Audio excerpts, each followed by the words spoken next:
This morning, I obtained documents from the Office of Government Ethics pertaining to Kevin Warsh, the new Fed chair's financial disclosures, his certificates of divestiture, which looks like he completed on May 16th. This document was not public. I had to apply to gain access to it, which I don't think should be the method. I think it should just be available for everyone. If it's public record, you shouldn't have to put in your name and info in order to receive it. In any case, I wanted to see what the update was with the new Fed chair, because Warsh has promised to divest from virtually all of his assets within a 90-day period. This is not typical for Fed chairs. Both Republican Tim Scott, the head of the Senate Banking Committee, and Ranking Member Warren have said that no Fed chair has appeared before the committee without giving a full list of assets directly to the committee. So, this is not the typical process to make a backroom deal with the Office of Government Ethics, OGE. Now, I want to go through this story from the beginning, sort of take our time to process the holdings that he's gotten rid of and sort of the context around them. He has sold a lot of his holdings in companies that are really leveraged in AI. He's promised to resign from positions at firms like Kerberos that do a lot of investment in Pentagon contractors, as well as Golden Tree, where he was a consultant for both of those firms, raking in a ton of money from them over the years. Golden Tree was involved with Puerto Rico's energy collapse. They had money invested after the hurricanes hit, and the energy firm PREPA declared bankruptcy. They bought bonds and are still, as recently as 2024, in court filings with another firm trying to get $1 billion from the Puerto Rican energy company, which is just unthinkable. So there's a lot of questions I have around some of his investments. Let's go through them. Let's start with the AI stuff, because that's the most sexy. Everyone wants to talk about AI now. So he was not only on the board of, but an investor in Coupang. He sold 76,000 shares in one sale, and then 280,000 shares in another sale. A conservative estimate at about $15 per share would suggest the sale of these holdings in Coupang totals $5.5 million.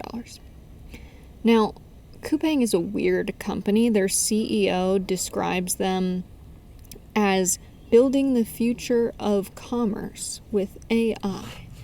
Now, they're a US-based company. They produce AI-powered global logistics infrastructure. They operate in 190 countries and regions, and they do this weird kind of surveillance AI marketing thing. I'm just going to give you a quote from the CEO directly so you can understand what he is up to. Okay, because of that machine learning and that predictive ability, we know a certain region, up to a certain neighborhood, what's most likely to be ordered in that area that night. And we get it within 5 miles before they click order. So they're trying to use AI to run a logistics company so that stuff is moved that they predict we're going to buy before we buy it. Insane. Warsh also sold his portion of a company, Bessemer Venture Capital, that helped launch Anthropic, Waymo, the little robots that drive around, Elisa AI, Legora, Abridge, and more. They have over 150 IPOs, more than 420 portfolio companies. They recently have been focusing on bringing together the next generation of AI founders and helping visionary thinkers transform bold concepts into viable AI startups. This is especially interesting because Warsh has publicly been singing the praises of AI, even going so far as to write an op-ed in the Wall Street Journal about how the Fed should adjust policy according to the new economic boom thanks to AI. Here's what he said directly. The Fed should discard its forecast of stagflation in the next couple of years as if subpar growth and inflation 40% above target is the best that can be done.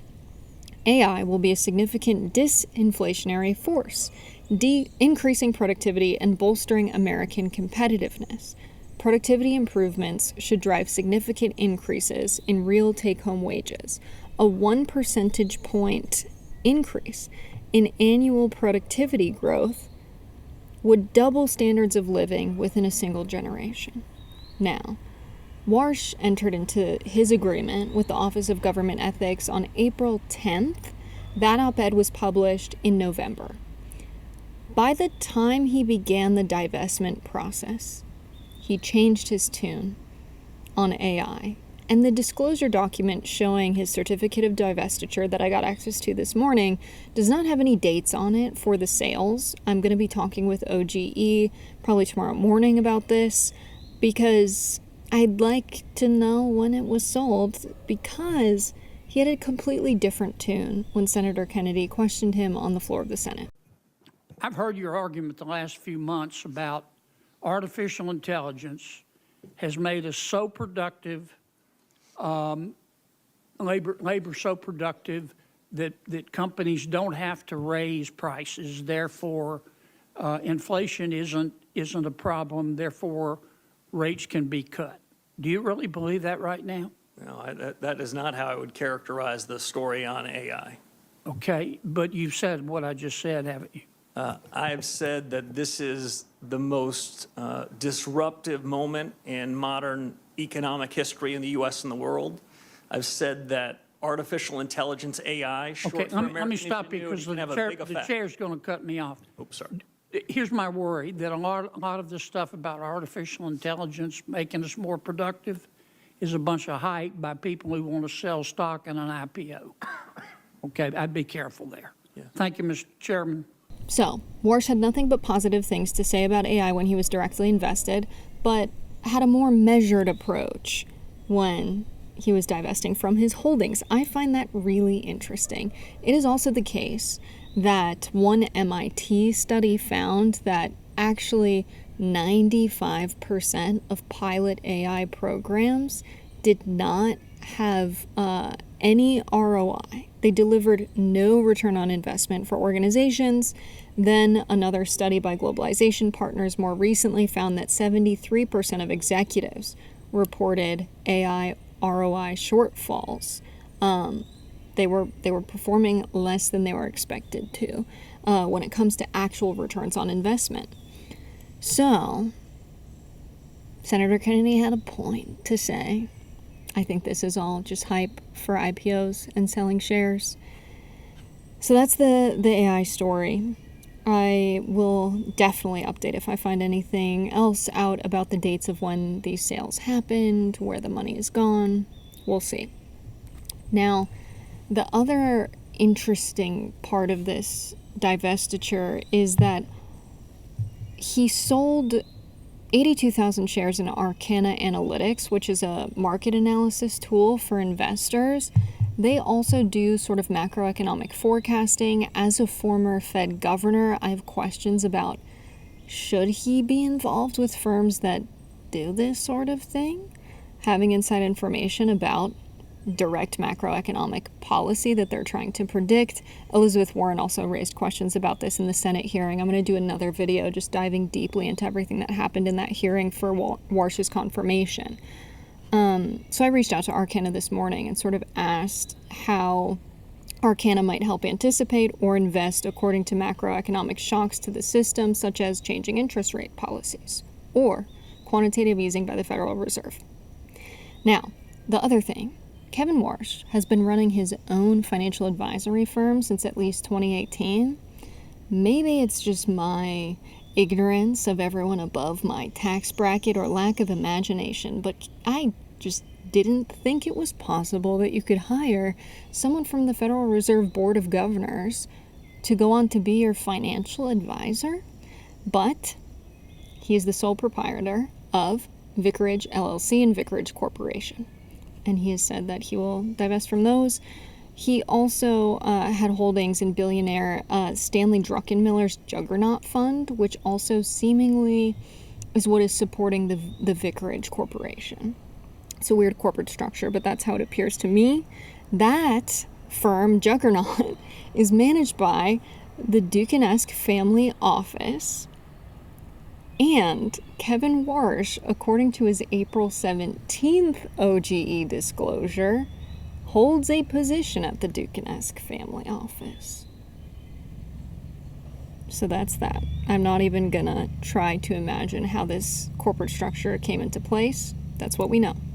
Now, Kevin Warsh is, by disclosing all of this, saying that he's claiming the Section 1043 of the IRS code, the tax code, exemption for a deferred capital gains tax because this is a forced sale.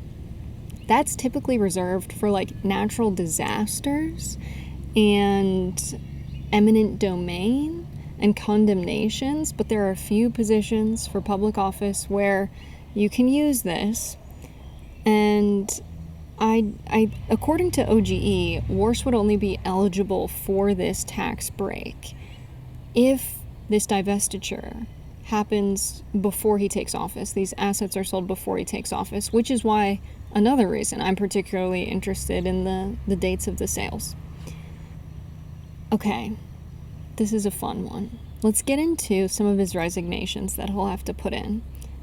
He currently holds a position at Condoleezza Rice's think tank at Stanford, the Hoover Institution. If you followed my work closely, you know the Hoover Institution because when California passed a new minimum wage law, they ran a series of research articles saying that as a result of the higher minimum wage, there have been job losses in the fast food sector in California. Only the academic data, or the economic data, tells a completely different story. And what's crazy is the Hoover Institute uses the same source of economic data as I do, and as a lot of other economic analysts do.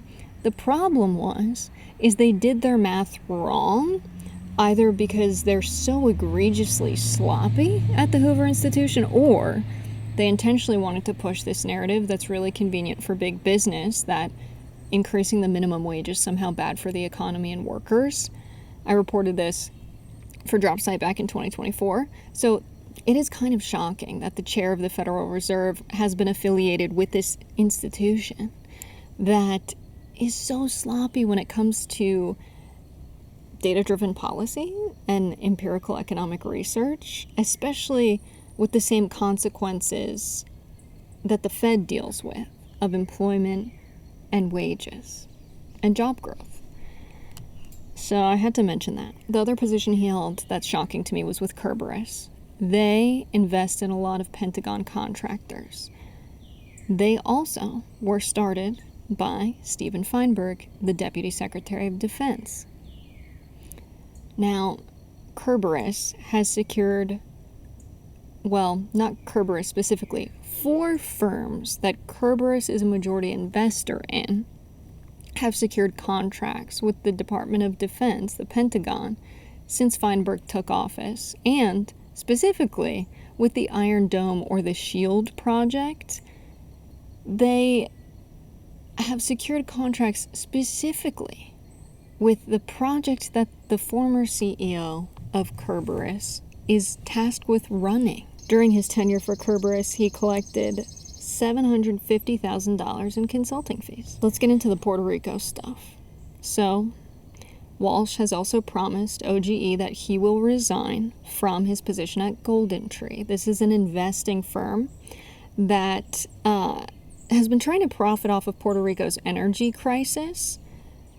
Warsh has taken $1.5 million from Golden Tree, and Golden Tree is trying to take $1 billion from Puerto Rico, along with another firm. Court records show as recently as 2024, they're still trying to get $1 billion of PREPA, the energy company in Puerto Rico's roughly $8 billion in bonds. Now, it's a major misconception of the vultures coming in for the PREPA funds that these are honest investors that bought bonds, municipal bonds in Puerto Rico, ahead of the bankruptcy and ahead of Hurricane Irma and Maria before the collapse in 2017, and now they're just trying to make themselves whole. That is not true, at least in the case of GoldenTree, who purchased bonds both after the bankruptcy of the Puerto Rican energy company and after the hurricanes devastated the country, trying to profit off of the collapse and the crisis, purchasing bonds from the distressed municipality as late as November 2018. I think their financial position, if I had to guess, was that the federal government was going to bail out Puerto Rico and they would make their billions. That's my guess. So, Kevin Warsh directly, this is not through a fund or passive investment, directly invested in at least 3 buy now, pay later consumer lending platforms. One of them, Cherry, specializes in medical debt, dental debt, buy now, pay later veterinary bills. So someone who needs medical treatment and needs the cash to front to get it, that is what Cherry does. And they do this through a deferred interest model.